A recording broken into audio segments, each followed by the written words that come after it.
When Sebastian went missing, the key to finding him, the key to everything lies with the mother.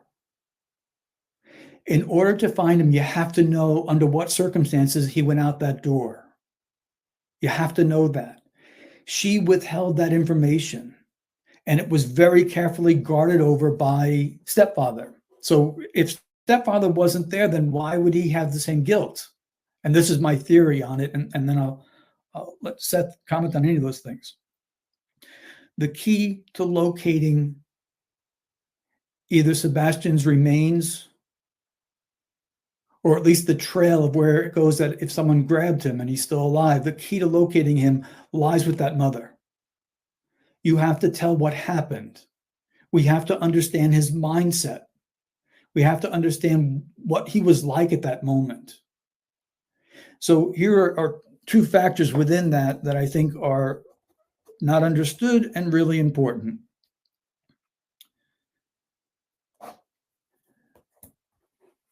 She holds the key. That account is the only evidence that can be presented to investigators to understand Sebastian's mindset and how bad whatever happened. And here's another one: when it happened. I am convinced it didn't suddenly become a surprise at 6 a.m., not by their language. That interview that was done recently, absolutely perfect, which is a good sign that tells you, nope, it was scripted, it was put together. The key to finding, or at least the proper trail, is understanding what happened that night. And there were two linguistics that were so powerful. Is number one, and I hope this gets through because I'm having trouble, people still write to me about it, is the I love you. Okay. She's said, she's allegedly quoting him, I love you, mama, and the puppies. And he may have well said that. It may have been okay at that point. It is to present her to the public while her son is missing as a good mother. The presentation, the linguistic presentation of a good mother tells you something went wrong. Something went wrong. And even I in subsequent interviews, I heard them repeat that again. And it was too precise. I said, oh, that's coordinated. So it's alarming. We all say, I love you to our children, and hopefully our children say it to us. It is the need to present that while Sebastian was missing that says, from the subject's point of view, I need to be seen as a good mother. The need to be seen or perceived as a good mother tells you there was a deficit, there was something wrong. There was something wrong. So, if I came on here and I said, hey, I just want to tell everybody, there's no excuse for elder abuse. And I go on and on about it. After a while, you're going to say, did you hurt your grandfather? Why the unnecessary moralizing?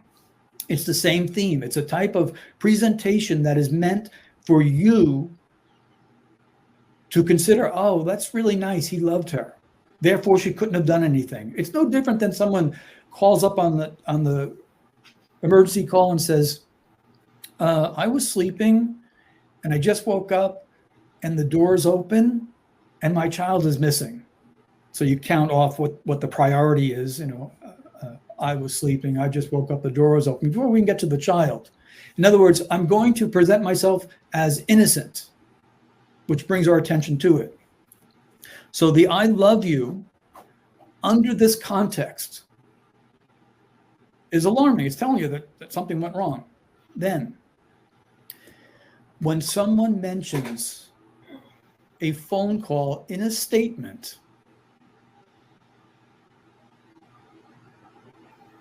in this context, that phone call is part of the story.